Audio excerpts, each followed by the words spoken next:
Alright everybody, welcome back to the YouTube video. Today is literally how I got break even stopped, and trade is literally gunning towards my take profit right now. Well, it hit my take profit 1, and right now it is gunning towards my take profit 2. And yeah, today was honestly quite, I wouldn't really say easy day. I honestly wanted shorts because of a high time from SMT, but we ended up getting longs, and I was like, I'm fine with longs to be honest, because long term wise I'm bullish. So I was like, okay, anything long wise I'm perfectly fine with, but I was actually meaning like kind of looking for shorts to these lows to be honest, because we had hourly equal lows. If I'm not, oh no, not hourly equal lows, these were swept out, my bad. But I just wanted lows for some reason, I don't know why, but obviously I don't get married to my bias anymore, so that's nice how I'm able to adapt. This is basically a trade recap on how I got break even, stopped DX right here, entered right here, stopped right here, literally freaking break even to the tick. So coming into today, my okay, I do not want that. Okay, coming into today, my daily bias was honestly bearish, and the reason why I say that, and the reason why I say that was because we had this high time from SMT, but now realize in hindsight this SMT was already played out to the tick to come out and swipe out all these lows and just create new lows. So this SMT was honestly used, but this was honestly like what I was looking forward towards. However, I was back of my head bullish because we had an unfilled 4-hour gap, which is this unfilled hourly gap right here. If we go to the 4-hour, unfilled 4-hour, now it's actually getting filled as you can see. And then on on Nasdaq we had the unfilled 4-hour, which is this unfilled hourly, which literally consisted of relatively equal highs.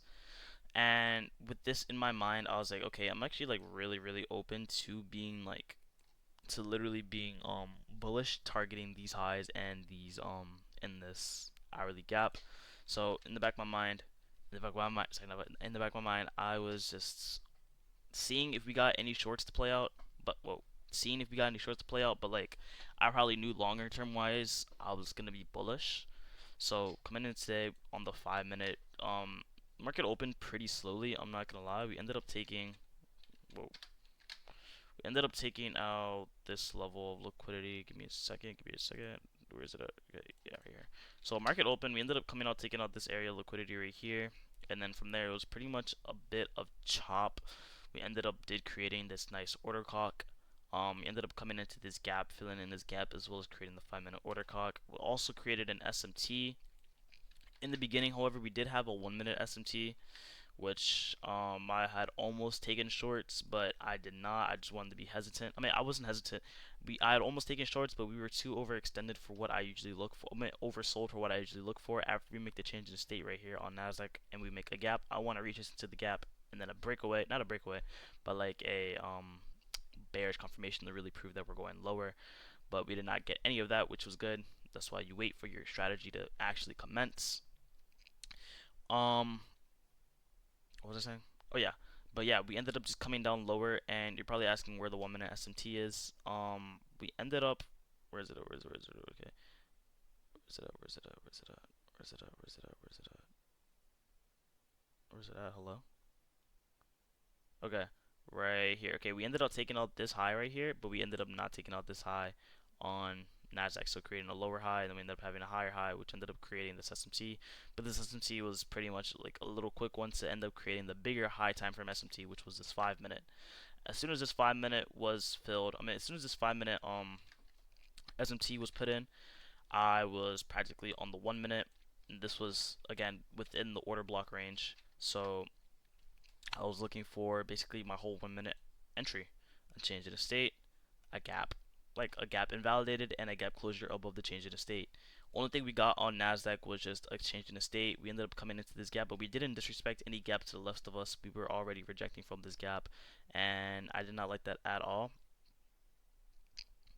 And now looking at it in hindsight, we ended up respecting, not respecting, disrespecting this gap, and then filling in this gap and then continue higher, which honestly I need to start trading Nasdaq again. To be honest, I love the volatility.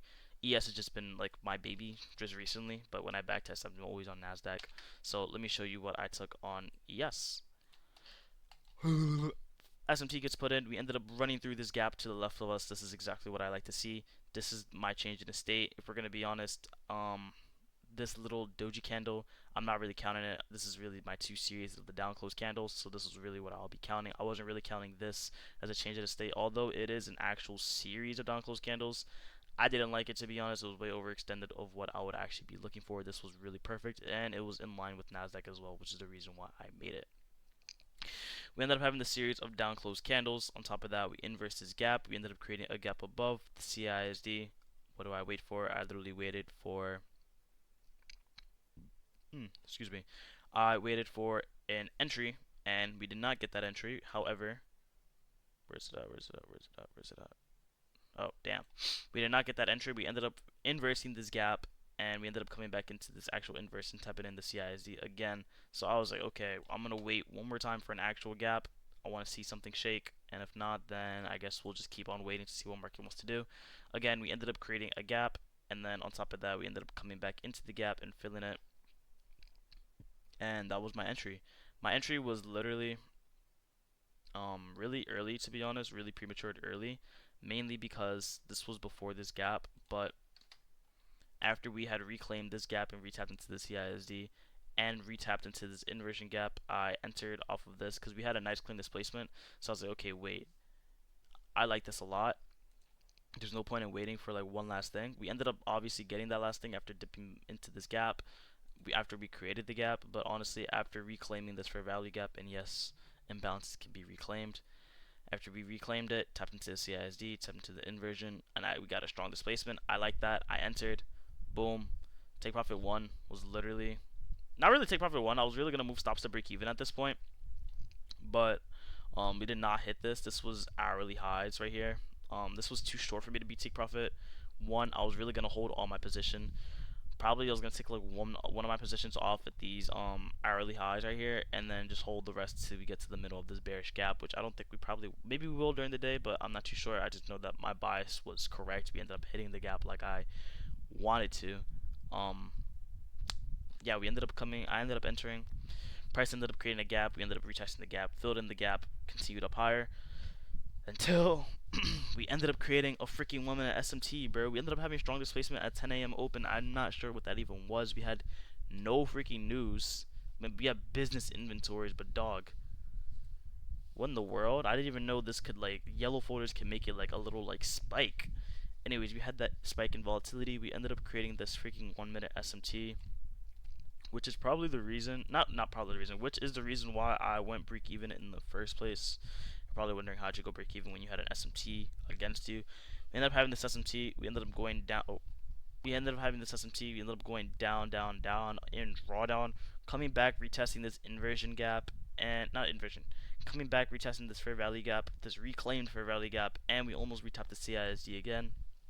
I was thinking we were going to create another bullish SMT just to take out this SMT right here, but I'm guessing this SMT was just made for like a 5-minute retrace. As you can see, the 5-minute ended up retracing heavily. I almost got stopped out, but my stop loss was pretty much safe. My stop loss was honestly based off of this gap low and the CISD. I was really worried about the inversion. That's really just like a extra protection status. Excuse me. I mean, yeah, and then after that, we ended up getting legs up. And for me to be safe, honestly, after we ended up getting legs up, we almost had created an SMT here, but we ended up getting a nice push forward. And after we got that push forward, I had just went break even. And it wasn't out of emotion. It was because we had the SMT still corresponding there. Excuse me. And when I'm personally in the trade, if I see an SMT go against my bias, wherever I'm in, whatever I'm in, even if my bias is going to be right later on, I'm just going to go break even if I'm in profit, or if I'm trailing stops, I'm just going to trail stop to that like last low or last high, mainly because SMTs do have the chance to reverse on you fully like how it did here and almost stopped me out. And honestly, this wasn't really an act of emotion. It was really just an act of my rules, because my rule is, and I told myself to set clearly whenever I have an SMT, I'm gonna go break even. But literally, when I'm in profit, or even if I'm like barely taking a profit, I'm going break even, just because you never know with SMTs. So yeah, got legs up, got displacement, inverted this gap again. Well, inverted this BPR as you can see right here, inverted this BPR, and then after that I just went break even, and then unfortunately we got stopped to the tick on 1 second, and then from there price started taking off to my actual break even spot where I would have went right here, and then we ended up hitting my take profit one, which was this gap and then this hourly high, and then looks like now we're just rejecting. Overall, my daily bias was correct. If you see me shivering so much, there's a freaking AC vent right above me, so I'm cold. My daily bias was correct. These longs definitely would have played out if I didn't go break even. But then again, you gotta ask yourself, are you really willing to look at yourself after you lose a trade because you let one emotion get to you, or are you willing to be like, you know what? I'm glad I played it safe. I'm glad I went break even, although price went to my take profit. A freaking break even trade is better than a losing trade because that's technically a win trade, especially if your drawn liquidity is right. So, in my opinion, obviously, I don't know. I'd count this as a winning day. Obviously, take profit one didn't get hit, but we ended up getting break even. Take profit one definitely got hit. Whole bias was correct, so I'll count this as a semi-winning day. Um, but yeah, honestly, I'm not really upset. On Nasdaq, let's look at how I could have traded Nasdaq. Cause I do want to get back into Nasdaq. Every time I trade, on freaking backtesting, I always trade Nasdaq. Recently on ES, I just like what ES has just been giving me in the markets, but on Nasdaq, what did we have here? I'd really wanted this to be a gap that we inverse, but we did not because of the wick. So coming in on Nasdaq, smoking on that gas pack, we ended up inversing this gap right here. We ended up inversing this gap. After we inversed this gap, we ended up creating this gap. We ended up retesting the regular gap and this actual imbalance. From there, a limit order could have been set here. Stops honestly above the CIZ low, and then take profit one could have honestly been these used highs. But honestly, let's see, is that even in, that's a 2R essentially. Take profit could have been, take profit one could have been here, and then take profit two literally at this 4-hour high, which is these equal highs.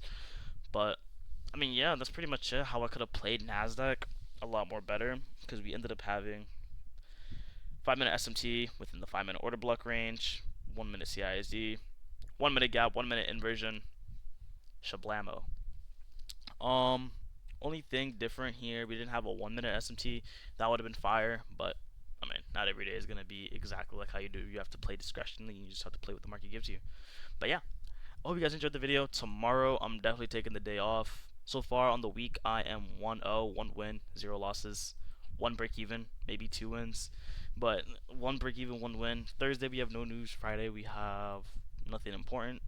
So I will see you guys on Thursday and Friday. Yeah, hope you guys enjoyed the video. I had a lot of fun making these videos. I just have fun trading. Not really fun trading. It's really just boring, just waiting for everything to set up. But once it does set up and I see what I like, it's just, I don't know, it's just nice to like actually like start to follow my rules and stuff. But yeah, I hope you guys enjoyed the video. I will see you guys on Thursday. I'm out. Peace.